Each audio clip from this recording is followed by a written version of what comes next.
This is the Anonymous News Network. Greetings, members of NATO. We are Anonymous. In a recent publication, you have singled out Anonymous as a threat to government and the people. You have also alleged that secrecy is a necessary evil, and that transparency is not always the right way forward. Anonymous would like to remind you that the government and the people are distinct entities with often conflicting goals and desires.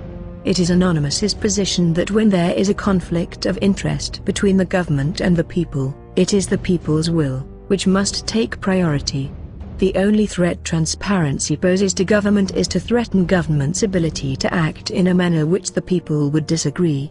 Anonymous does not accept that the government or the military has the right to be above the law and to use national security to justify illegal and deceptive activities.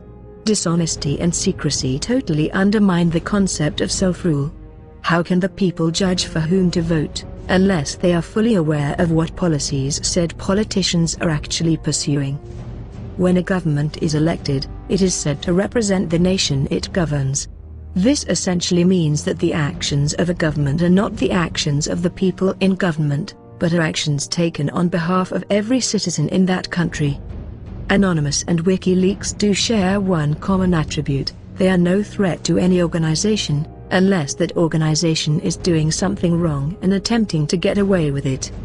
We do not wish to threaten a way of life. We do not wish to dictate anything to anyone. We do not wish to terrorize any nation. We merely wish to remove power from vested interests and return it to the people, who, in a democracy, it should never have been removed from, in the first place.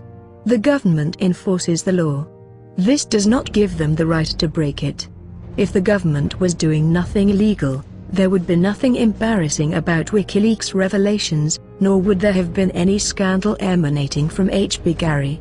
The resulting scandals were not a result of Anonymous or WikiLeaks revelations, they were the result of the content released. The responsibility for that content can be placed solely at the doorstep of policymakers who, like any corrupt entity, naively believed that they were above the law and that they would not be exposed. A lot of government and corporate comment has been dedicated to how we can avoid a similar leak in the future. Such advice ranges from better security, to lower levels of clearance, from harsher penalties for whistleblowers, to censorship of the press. Our message is simple: do not lie to the people. Do not make corrupt deals and you won't have to worry about your corruption being laid bare. Do not break the rules in which you enforce upon the people. You know you do not fear us because we are a threat to society. You fear us because we are a threat to the established hierarchy.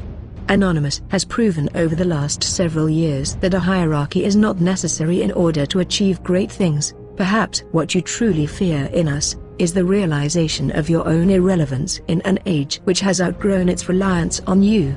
Your true terror is not in a collective of activists, but in the fact that you and everything you stand for, by the changing tides and the advancement of technology, have become outdated. Finally, do not make the mistake of challenging Anonymous. Do not make the mistake of believing you can stop us. If you cut down one Anon, 10 more will join us, purely out of anger at your trampling of human rights. Your only chance of defeating the movement which binds all of us is to accept it. This is no longer your world. It is our world, the people's world. We are Anonymous. We are Legion. We do not forgive. We do not forget. Expect us.